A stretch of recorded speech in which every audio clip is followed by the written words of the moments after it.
Hey everybody, it's T. Welcome back to Same Old T. And this is going to be part 3 of my EXJW story. This will be the final part of the final part of the last part of the final last part of my EXJW story. couldn't help myself. If you know what I'm like making fun of, put a laughing emoji in the comments, okay? So here we go. And I have my notes, so bear with me. So part 3, we're picking up where part 2 left off. So my father had passed, and if you recall, he wanted to be buried up here in Chicago with my grandparents and his oldest brother. So honored his wishes. It's now like November of 2011. We basically end up having like a second funeral up here. And some of the friends, the sisters from my congregation did come. It was a Thursday. I remember because they didn't stay because they had to go to the meeting. And I just remember thinking like, wow, you know, I think some of them was sincere in comment. I think others was just kind of nosy because these were some sisters that I really didn't engage with a lot at the hall, other than your typical hi and bye, little things like that. So I think they just wanted to kind of come and see what my family was like, what you know friends of the family. I think they just kind of came to be nosy. So anyhow, end up burying my dad and everything, and going back to work. And I don't think I went to the hall again until maybe a week, after I like to call it the second funeral. After the second funeral. And like soon as I got there, of course, you have people hugging you and things of that nature, giving their condolences. But the running theme was just make sure you get to every meeting, be around the friends, go out in service, and Jehovah will take care of it. And I remember thinking to myself, like, y'all crazy if y'all think being around y'all, coming to these meetings, going out in service, knocking on doors, returns, whatever, is going to help heal my broken heart about my dad being gone. And I remember just thinking, this is so like delusional, so crazy. And so this is like November of 2011. So I'm struggling, as we enter 2012. I'm struggling. I like to say I was a functioning depressed person, right? I can get myself up, get dressed, go to work, but anything pretty much past that, it was a struggle, I just kind of wanted to go do what I needed to do, to earn a living, and, go home. I didn't really want to go to the meetings. I was dealing with not only the, being brokenhearted, but guilty. And what I mean by that is back in, I think it was like 2009. Yeah, maybe like 2009, maybe even 2008. I can't remember the exact year, but I had left teaching for about 6 months and had opened up a home daycare, and really enjoyed it and things like that. But some changes have been made with the Illinois child care subsidy program and stuff like that. And so the income just wasn't there. I was single at the time. I had a mortgage, and eventually between savings, whatever I cleared from my rental properties, and not knowing how long all this stuff with the Illinois child care supplement payment, I didn't know how long that was going to last. So I'm a proactive person, not reactive. So I'm like, okay, I'm going to have to make a decision. Either have to, close the daycare and go back to teaching, or find something else that I might want to do with my life.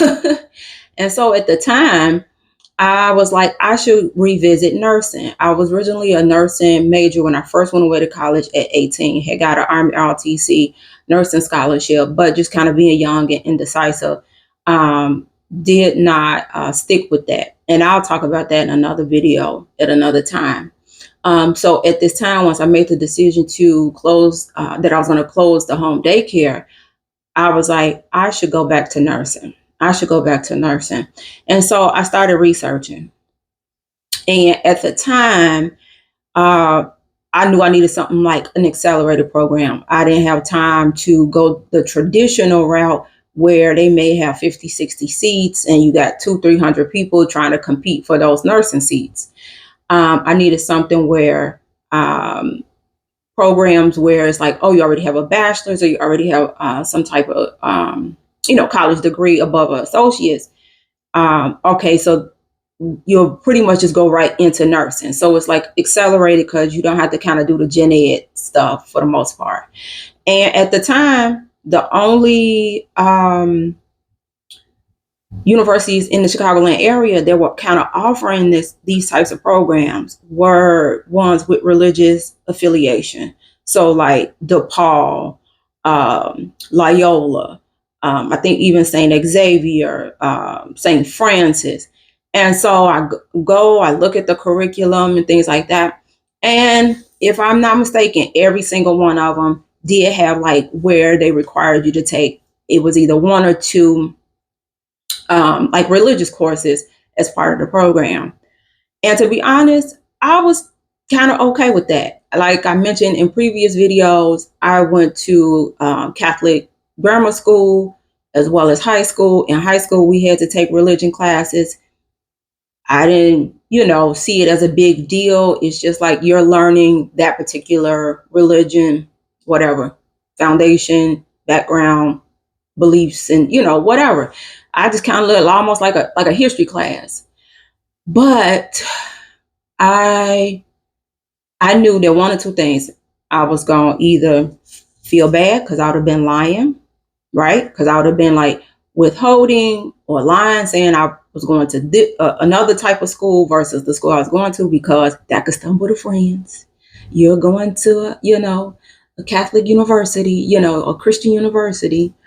And at this time, me and Sassy were still pretty tight, and I didn't want to slip up one day talking, because then she would have beat me over the head, with how dare you? Why would you turn your back on Jehovah? Blah blah blah. I'm going to the elders on you, and just the whole nine. So that's why I say I was feeling guilty, because I felt like if I had just pushed through, don't worry about what these, Jehovah's Witnesses think or whatever, and had gotten that nursing degree, when my dad started having these symptoms that he really wasn't getting concrete answers from, I would have had the knowledge to be like, well, they need to run this, or what does this lab say, or what does that lab say? And, just would have had more insight.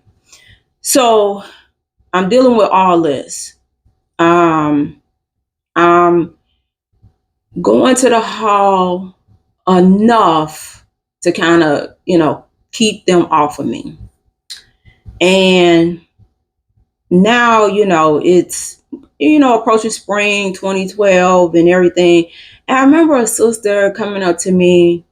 Now, mind you, I'm still hurt. It ain't probably even been 6 months, since he been gone. And she says, hey, how you doing? I'm like, I'm making it day by day. She's like, oh, what's wrong? I'm like, I'm still struggling. I miss my daddy, this and that. She's like, oh, you still dealing with that? Oh, I could see if it was your mama, but your daddy, girl, just keep coming to the meetings. Just so like, what, girl? Not your daddy. And so one of my non-witness friends helped me to appreciate, because I was pissed. And I was just like, just another red flag of what have I gotten myself into? What kind of people am I surrounded by? No compassion, no real understanding. It's all just, fake. It's just the cover, you know? And he helped me to appreciate. He said, you have to remember, even though somebody is a grown woman, they may not know their daddy. They may not, they may know him, but they've never had a relationship. So, don't give it too much energy, because she probably falls in one of those two categories. And I appreciate him saying that, because I was like, yeah, I have to remember, my daddy was not perfect, but most people, probably think he, because of the way I speak about him, that he was, he Cliff Huxtable, but he was flawed, but that was my guy. He loved me. He supported me, and that's enough. That was enough. He poured into me so that as I got older, when I found myself, um, like just in relationships, taking a step back, like, yeah, this joker ain't the one, or what have you. And it's because of those things that my dad used to tell me, from a male perspective, right? So yeah, I just remember that. I remember her saying that, and that was wild to me. But anyway, so now we are spring 2012. I'm reflecting on my dad's life. My dad had been a machinist, basically all of his like adult life. But he just got tired of it, and he wanted to do something different. So when he was 50, he went and got his CDL. He was the oldest in his, class, and got all his endorsements and things like that, and ended up actually getting a really good paying job, probably the most money he had ever made in his life, at a fracking company down in Louisiana, and never had to get on the truck. That was so funny. Like, he needed that to get his foot in the door, but because of his background, he ended up being like the assistant manager of like the equipment room or whatever. So I'm thinking about my dad, how he betted on himself at 50. I'm definitely not feeling teaching. It's wearing thin on me. Um, I'm dealing with the guilt of, I should have went back to nursing, you know, 3 years ago. And one day I'm in the shower, and I'm like bawling. I'm bawling because I miss my daddy. I'm bawling because I hate going to work. I'm bawling because I'm sick of these kids. I'm bawling because I'm not getting any like real comfort at the place that I worship, right? And as I'm getting ready, something says, like, nursing pops up in my head, right? Like, nursing. What about nursing? What about nursing, right? So anyway, I get in the car, and I kid you not, I turn on the radio, and it's a commercial for a college called Chamberlain College of Nursing. Had never heard of it ever, and definitely had never heard of like a commercial like this on the radio. So I said, okay, this got to be a sign. This got to be a sign. So they end up having like an open house. I went, had my transcript reviewed, and kind of knew where I stood in regards to general eds. And I'm like, okay, I'm going to do it. I'm going to take the summer off to just kind of, regroup, kind of get myself ready for what I'm about to, go into. And then I'll complete whatever gen eds they say I'm missing or need to, redo or whatever. So now I'm kind of excited, right? Because now I got something to work towards. If you haven't picked up, and maybe I haven't done a good job of conveying it, I am a very ambitious person. I am a very goal orientated person, right? I thrive when I know I'm working towards something, and so I'm starting to lighten up, right? Not as depressed, right? Not so much just going through the motions. And I have something to work towards. And so took the summer off to kind of just regroup or what have you, and get ready for what I was going to be starting to do in the fall. So it was a Sunday, and I was like, I don't feel like going to the hall. It was nice, the sun was shining, and Oprah used to have these like flashbacks to her old show on her new channel, and I remember laying there, and it was a story about a woman here in Illinois. So if anybody who remember this around that time, let us know in the comments. But all her life, she wanted to just be a mom. And so she had got married, had a lot of kids. I think she had 6. And they were in this terrible car accident. All of her children died. I think the oldest might have been like maybe 18, 20, and like, maybe like a toddler or like an infant. All her kids. It was like 6 kids. And so, Oprah's like, how did you like just not fall apart? How did you, find a way to just keep going every day? And the woman said, I'm trying not to get emotional. I was like, I'm gonna be a big girl in part 3 and not cry. But she said, I had to find a new normal. And oh my God, when she said that, I mean, I just bawled. I just bawled. And the reason I had such an emotional release is because I said, that's what I've been dealing with. I've been trying to function like the day before my daddy took his last breath. You know what I'm saying? Like, even though I know he ain't here and this is not, I'm trying to hold on to what life was like before that moment, And I remember I called my mom and I'm crying and I'm like, I got it now. I understand. I feel like, okay, this was a sign. It was meant for me not to go to the hall today. It was meant for me to turn to own today. It was meant for me to hear this message today.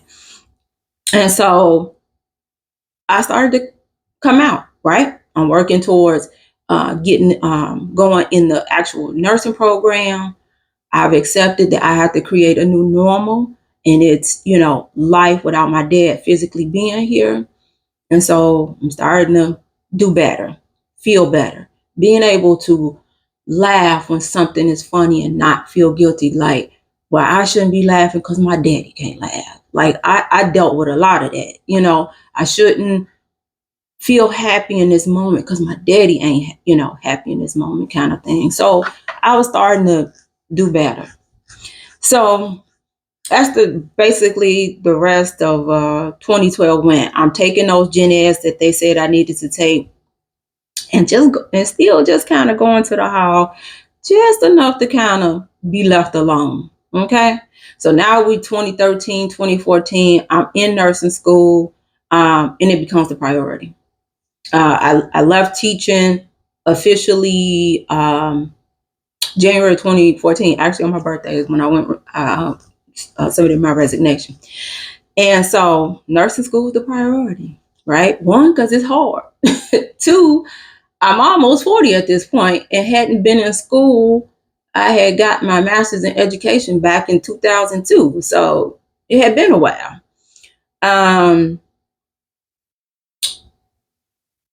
But the beauty of nursing school, even though it was hard, and at times I would second guess myself, like, am I smart enough to make this transition, from being an educator to, really what I had always had an interest in, which was healthcare, medicine, and things of that nature.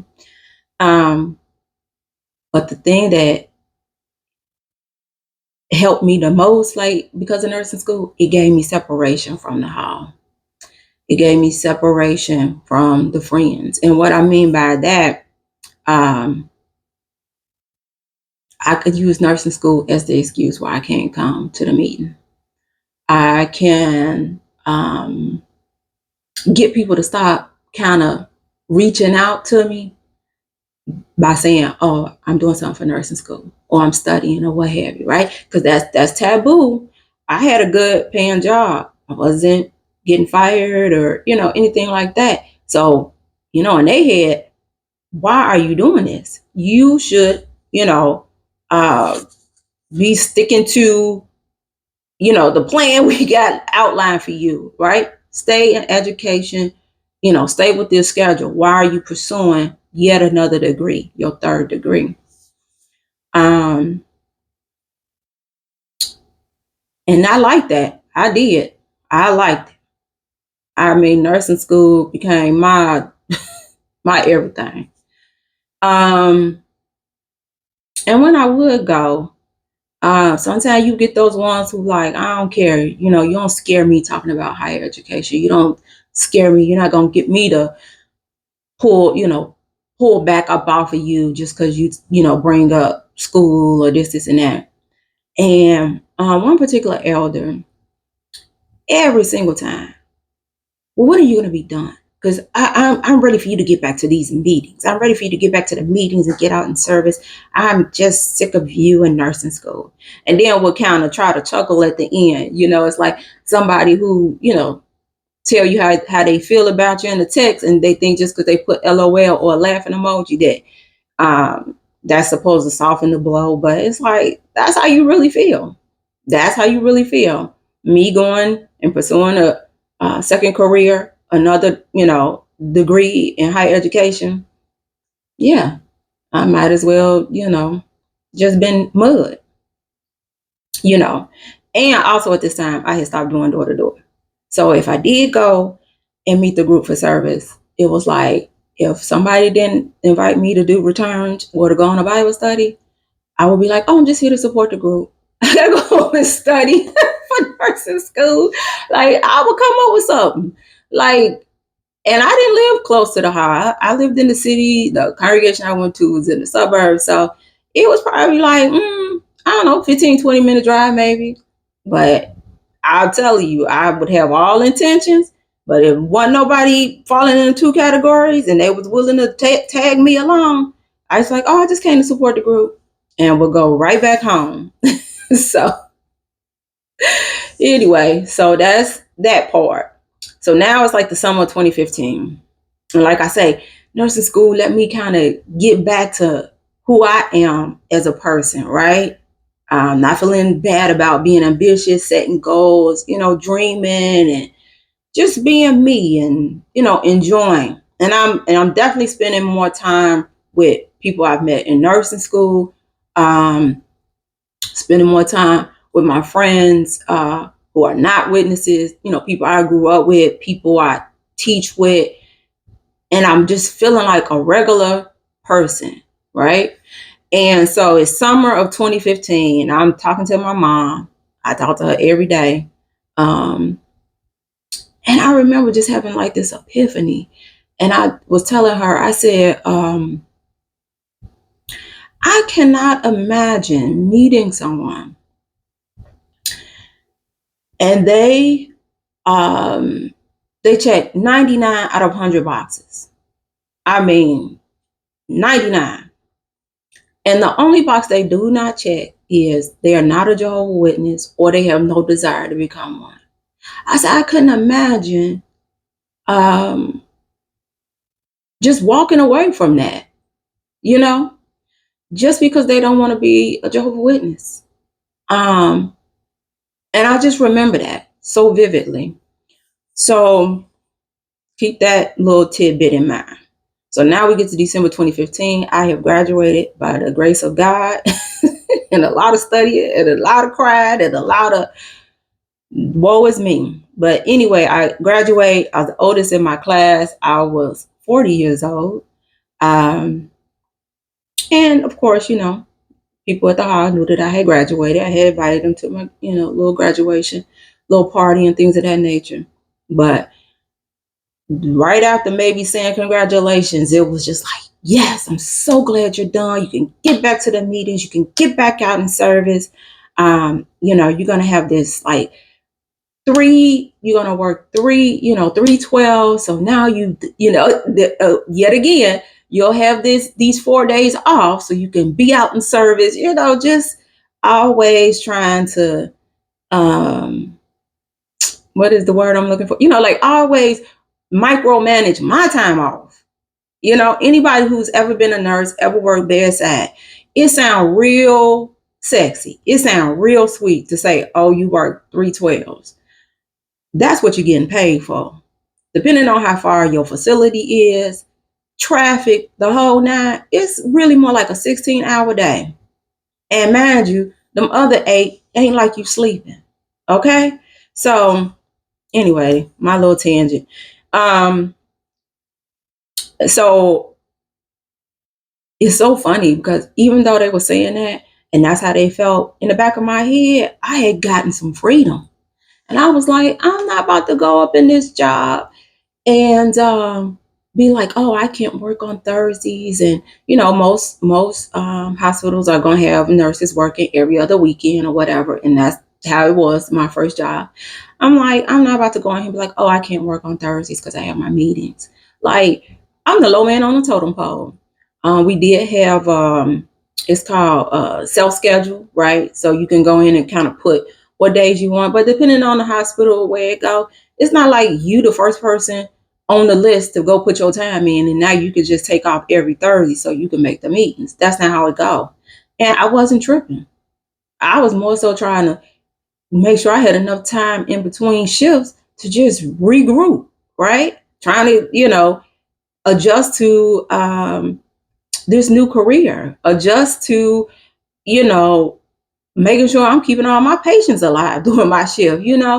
Nursing is very stressful. It's a different kind of stress than being a middle school science teacher. Let me just say that. So it's 2016, and that's what I'm doing. I'm adjusting to being an RN, the 312 life, working 312s, and just kind of living life, meeting new people that I work with, just kind of enjoying life with this thing in the background of, don't forget, you're a Jehovah's Witness, So June 2016, I get a friend request on Facebook. And this guy was a mutual friend. He was a friend of him. We had a friend in common, a mutual friend. And I asked him, I'm like, who is this? He had like a Jamaican flag, look like of his profile pic and all this stuff. And she said, hey, he's a good guy. I don't know, maybe he saw a picture of you or something like that. I didn't think nothing of it. Accepted the friend request and, didn't think nothing else about it. Well, come September, Jamaican flag guy, we'll call him that, sent an inbox. And, he had finally gotten the nerve to reach out to me. And we started talking. And it was nice because I'm going to do a separate video on this. Prior to this guy, Jamaican flag guy, I had not been on a date in 11 years. And that was by choice. One, because in my 20s, I dated some people. Not a lot. I wasn't a big dater. But I dated people that I knew from the beginning I shouldn't have dated. But I listened to other people and say, oh, let me stop being so, as they would say, picky. I call it being selective of who you spend your time with. And so when I turned 30, even though people might think it was because I had got baptized as a witness, but it was more so like, I'm not spending time with nobody that I don't feel like I want to spend time with, and until that person come, I'm okay with being, single and unattached, and so, so, we exchanged numbers, we started to talk on the phone, and I really like him. I ain't gonna lie. I really liked him. He listened to me. He found me so interesting. He was so impressed that I had been a teacher and now I was a nurse. I had done real estate, just all the things I had done. And I never mentioned that I was a Jehovah's Witness. Now we talked from early September to our first date, which was mid-October. I never mentioned it. Never said I got to go to the hall. Never said I got to prepare for the meetings. Never, used any JW buzzwords. And so we go on our first date. And I think I had mentioned to him like the day before, like, I got something to tell you. And one reason I didn't mention it because it was like, I don't know, I think I almost felt embarrassed. I think I had gotten to the point of being embarrassed to be a JW, right? And I never was one of those people, even though I know from the platform, they're like, make it known. You meet people, you basically like, hey, I'm T, I'm one of Jehovah's Witnesses, like at your job, at your school, the person in the grocery line. Like, I never was that person. If it came up, then I would tell people. But I was not the person at lunch with my watchtower and my Bible. I just wasn't. So I have this thing. If I don't see myself being able to kiss you without feeling repulsed, then, it ain't no, it ain't, we just can't move forward no matter what else you got going on. So I was like, well, I don't know what he looked like because he got the Jamaican flag as his profile kind of thing, So, and I think he had some old pictures, but I was just like, don't know if that's how he look now. And so I was like, well, ain't no sense in mentioning him with Jehovah's Witness if we don't vibe physically, right? Chemistry wise, from that regard. So we get to the date, we're eating, we're talking, blah, blah, blah.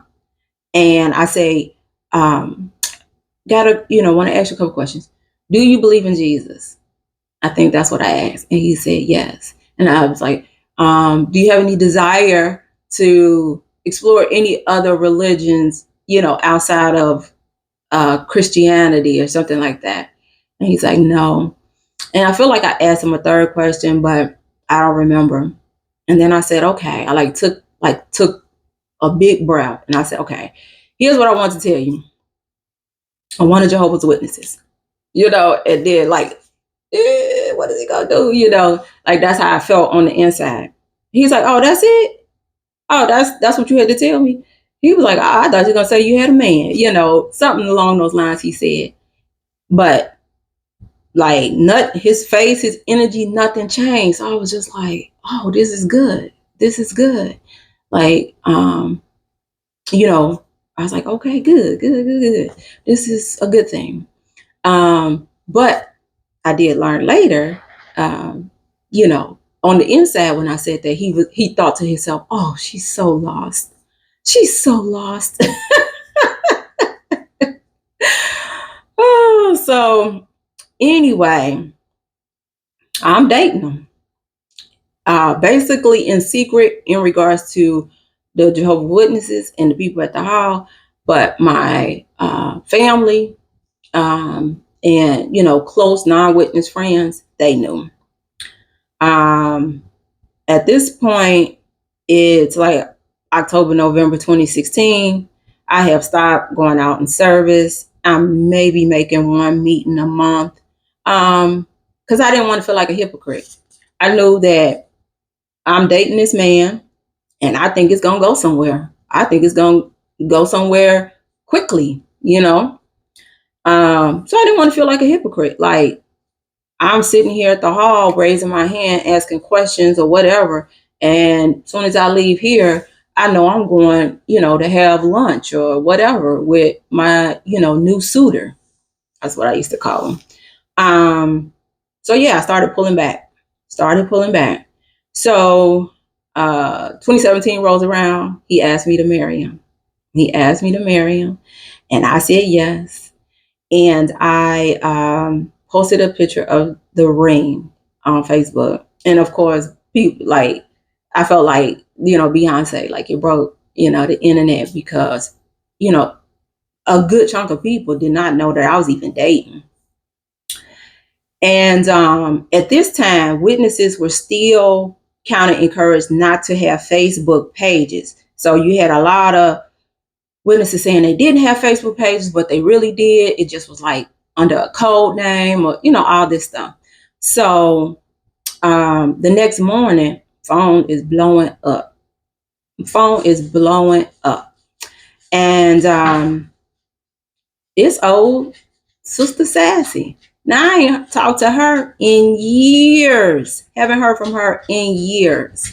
And she calls and she's like, I heard, you've gotten engaged. Is he a brother? And I'm like, yes, I am engaged. No, he's not. Well, is he interested in the truth? Nope, don't think he is. And she's like, well, I'm concerned for your soul. And I said, you concerned for my soul? I said, well, that's so funny. I said, because in the however many years we haven't spoken, were you concerned for my soul then? And I can't remember what she said, but she was like, well, the whole, Jehovah's not pleased and you should not be marrying somebody who not in the truth and all this stuff and blah, blah, blah, blah, blah.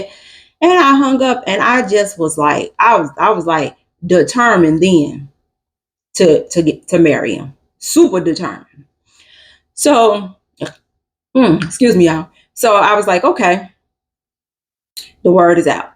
So I got a very small window.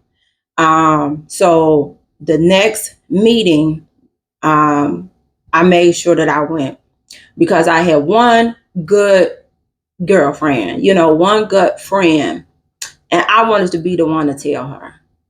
I didn't want her to hear it through the grapevine, and I loved her enough to tell her face to face, to dignify her in that, that the friendship we have, we met because of witnesses, but I feel like, it's our hearts and minds that align.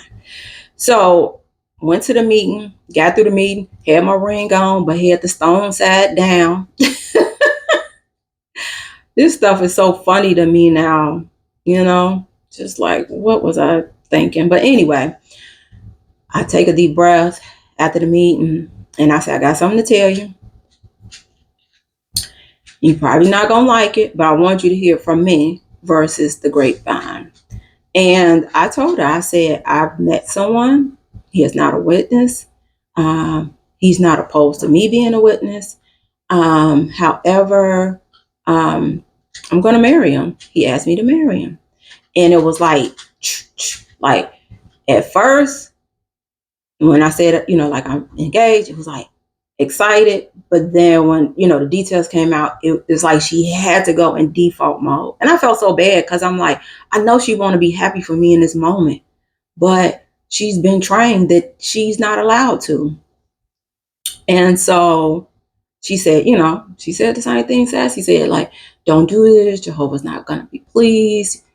Basically your marriage won't be blessed. Just all the stuff that they do.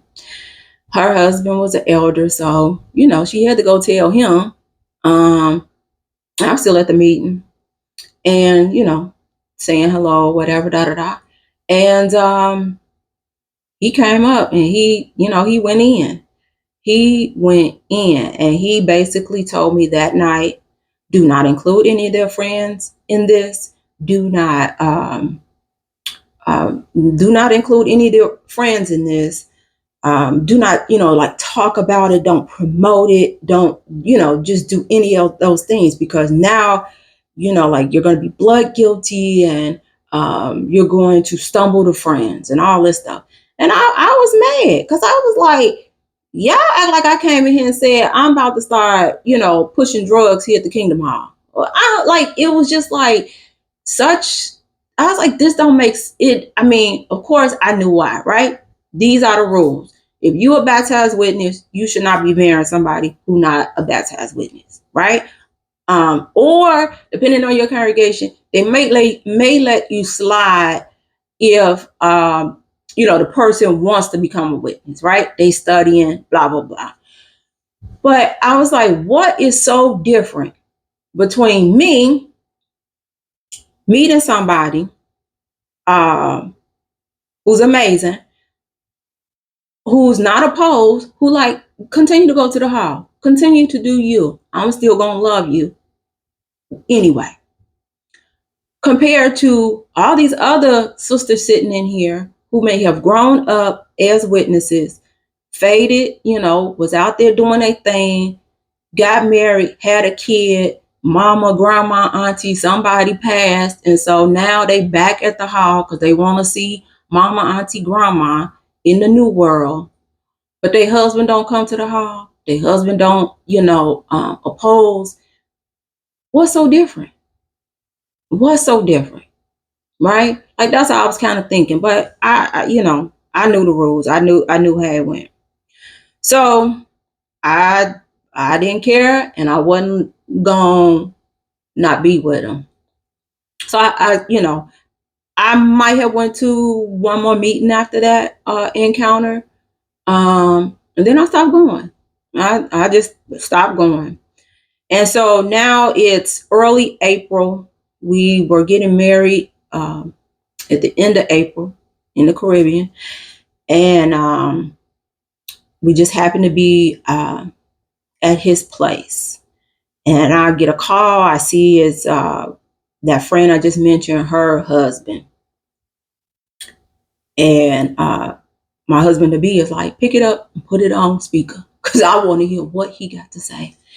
And I'm like, nah, because I thought my husband would, say something. And I'm like, I'm just trying to move on with my life. But he said, I ain't gonna say nothing. I'm just gonna listen. It's okay. So I pick up the phone.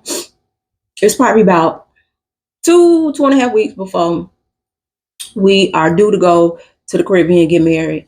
And he going in. He's like, I was like, oh my God, is this what it's like when people are in the back room? He's asking me if I had sex. Hope I can say that on here. And if so, how many times, and da da da, and all this stuff. And my husband is like pacing and huffing and puffing because he hot. And I just let him ask all the questions. No. I just was like, nope, no, just to get off. And he just was like, you're such, basically you're such a disappointment, to Jehovah right now. And, just that whole thing that you can imagine. And, and that for me just kept pounding that I'm going to continue to move forward with this man. I still was feeling guilty, but I just kept feeling like I can't imagine a God of love, right, would send me somebody this fitting for me, right, amazing to me, perfect for me, if it wasn't meant to be, right? Like that's how I kept thinking. So anyway, end up getting married. I'm happy.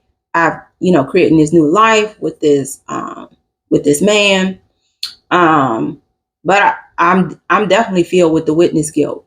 It's that voice that's constantly saying, you're bad, you're weak, you're wrong, just all the things that have been, ingrained in you at this point. Anytime you go away from, the plan, the outline. So I kept seeing like the promo for the Leah Remedy Scientology shows, and they had me in a chokehold because I was like, wow, it's such a what is it, parallel to witnesses in Scientology. Now Scientology might go a little too far, but it was like, this seems very familiar. They may call it this, but we call it that. They do this, we do that. And so I was big on those because it was like the early stages of saying you're going to be okay because all the things and all the doubts you've had are because this is not, God's true religion, the only one, the only way to get to paradise, all those things. And yeah, that show had me in a chokehold.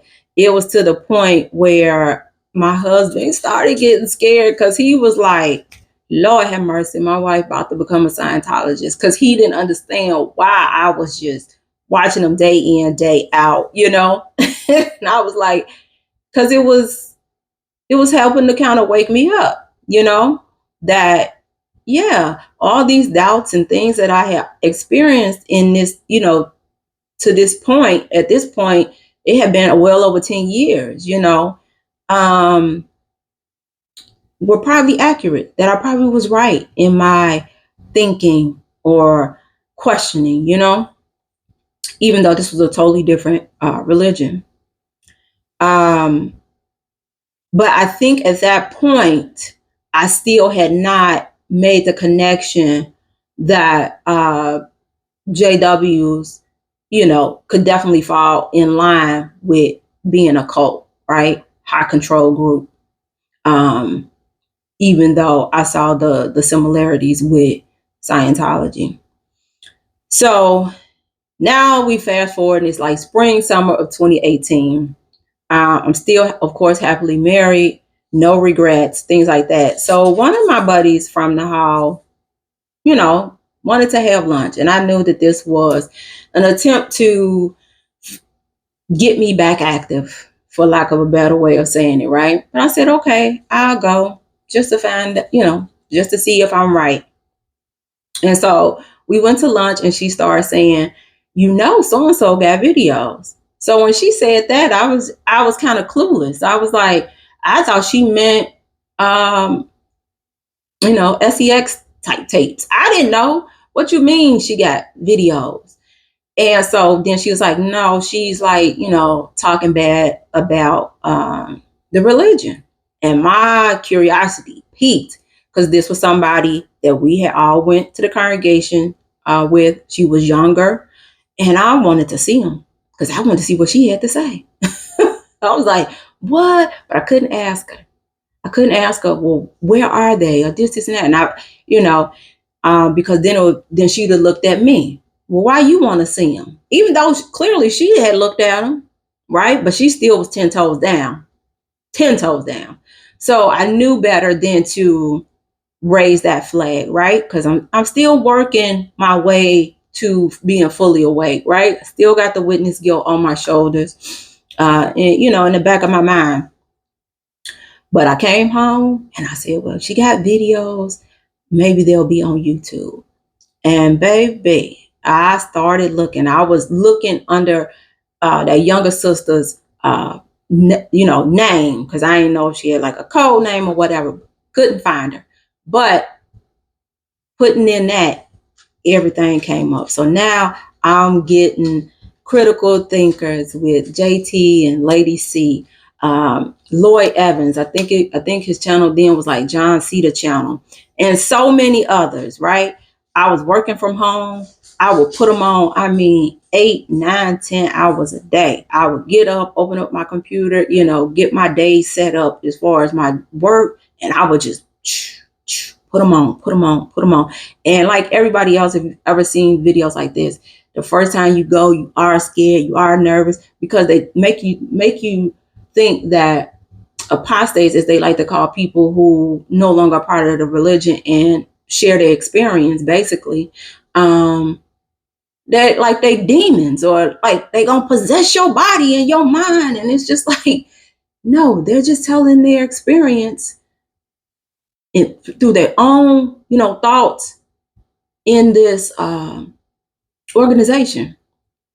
And so I would basically just listen to each and every one, like almost like a podcast, because it would just play in the back, And I went down such a rabbit hole for weeks at a time, that when my husband would get home, he'd be like, Lord, not another JW video.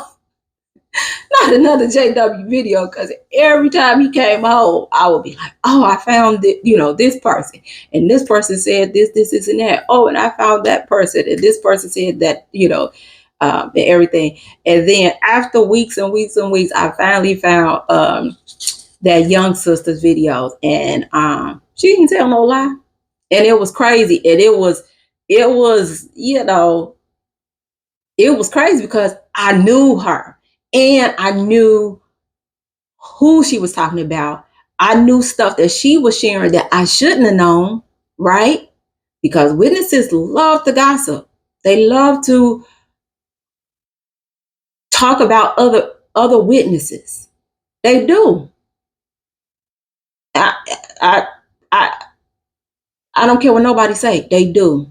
So when she's telling her story, I'm like, I remember that. I remember this. I remember that. And it was stuff I shouldn't have known. So how are we finding out? How, especially me, I ain't no pioneer. I ain't married to no ministerial servant.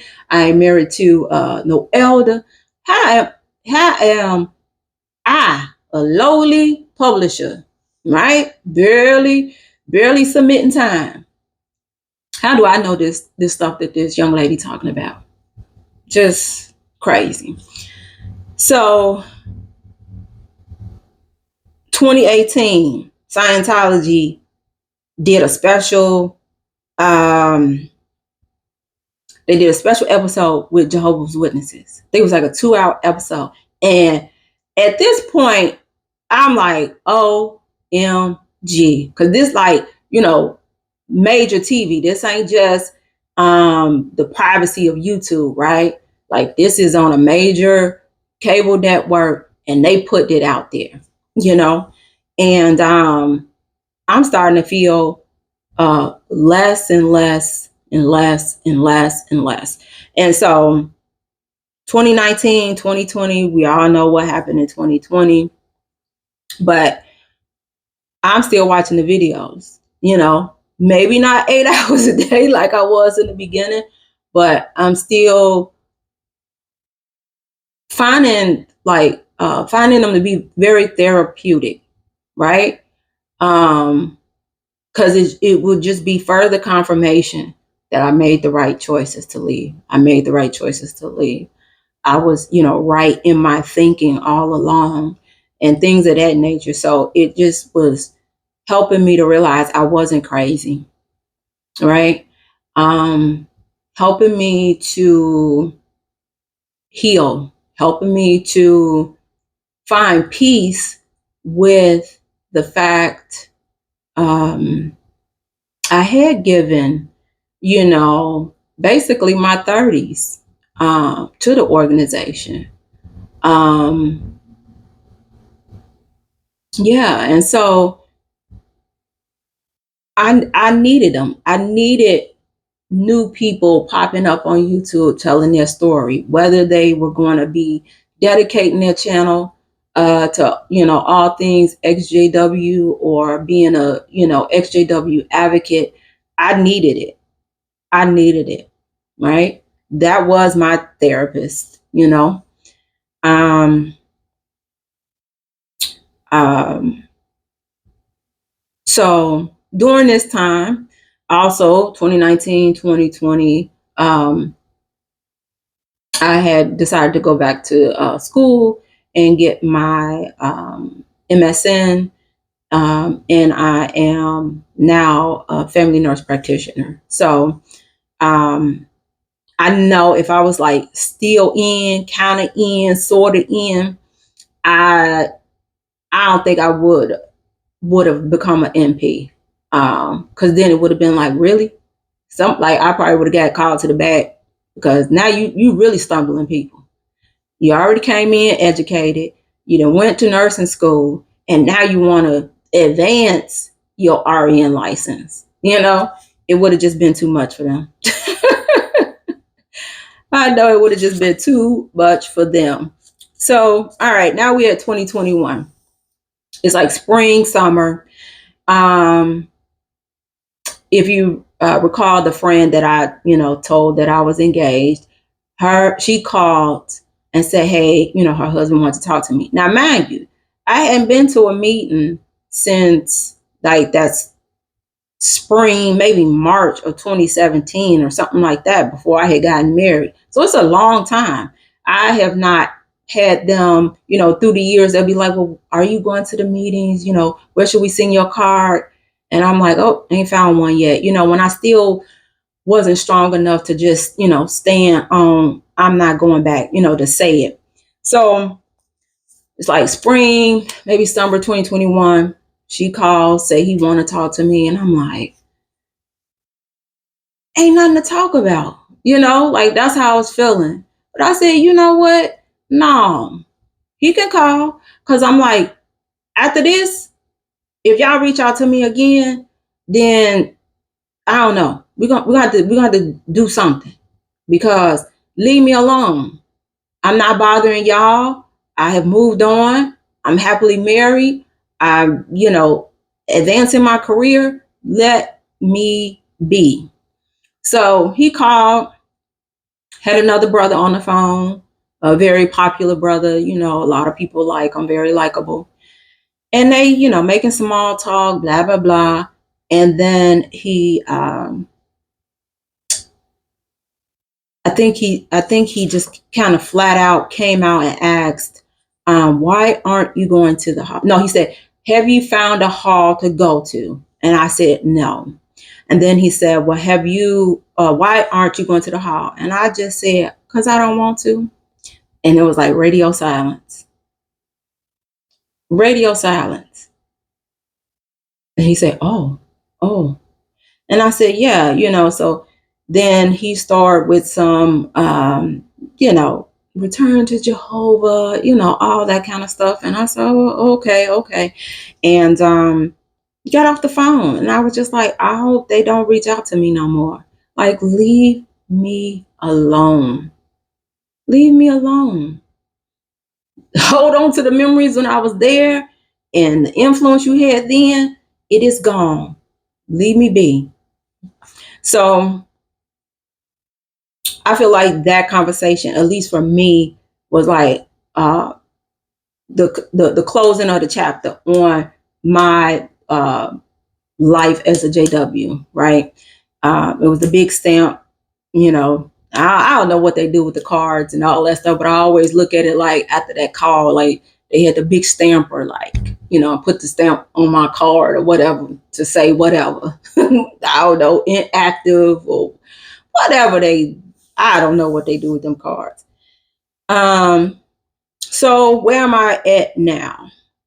I very blue moonish talked to two sisters from the hall, and it's okay if they ever see these videos. I'm almost guaranteeing one will probably have to cut me completely off, even though she probably don't want to, but she'll have to.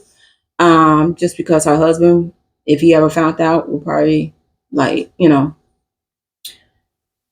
give her a very hard time. And the other one, I don't know. She may. They still invite me to stuff here and there.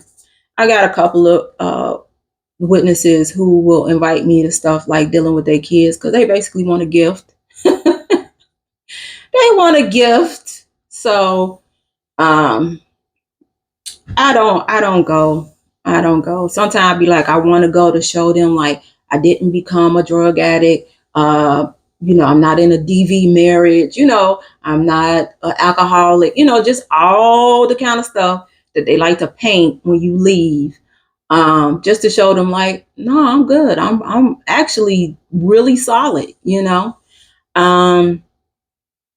But I be like, I ain't about to waste my time. Because I don't want to hear it. I don't want to hear it. So why waste my time? So yeah, I'm very happy. Like I just said, it'll be 8 years that I've been married. Next year, I am a nurse practitioner. I own my own wellness clinic, helping people improve their wellness and their health, primarily through medical weight loss. I have a pretty solid life. I spend time with the people I want to spend time with. I do what I want to do. with my time and how I want to spend it.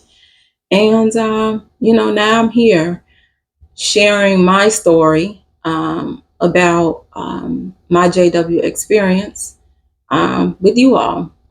And I really appreciate people's comments um, who have found value in my story. Um, and I'm pretty proud of myself, for having enough, courage to do it. So, will um, will this channel be like, XJW channel? No. If you watch my very first video, yeah, I mentioned it will be story time. Now, this was a heck of a story, right? Um, but I have a lot of experiences that I've lived in my almost 50 years. So I'll be sharing those experiences through story time, doing reviews, commentary on hot topics that I find are, you know, noteworthy of, speaking on. Um, and a couple of, reality shows that I like. But will I have other videos kind of dealing with the JW or XJW experience? Yeah, but it won't be, the channel won't be just all XJWs related topics. So I hope that you will stay around. I know that these types of videos resonate with people who have had a JW experience or a similar experience as far as like being in a high control religion or organization. But I hope you all will stay and stick around for all the other things that are to come on Same OT. And so we right over an hour. I feel like I kind of hit everything, how I woke up and, just where I'm at now. I do still watch, XJW videos. Shout out to JW Thoughts, Wally and ZZ. We need to know what the dogs' names are, Wally. I've really gotten into Awaken Truth, a young married couple. Their skits be cracking me up, and I like their perspective about things. I also watch, I think it's JW Diaries. I love what he's doing with his channel, and I love Lady C's Hidden Struggles. So I watch the ones, um, whose channel, is solely kind of focused on that. But I also love the one-offs. I love when people that you've been watching for something totally different, and then you like, whoa, didn't see that coming, didn't know that they, used to be a JW. So, that's where I'm at. And I hope that you continue to come back, y'all. All right, so I'm out. Peace.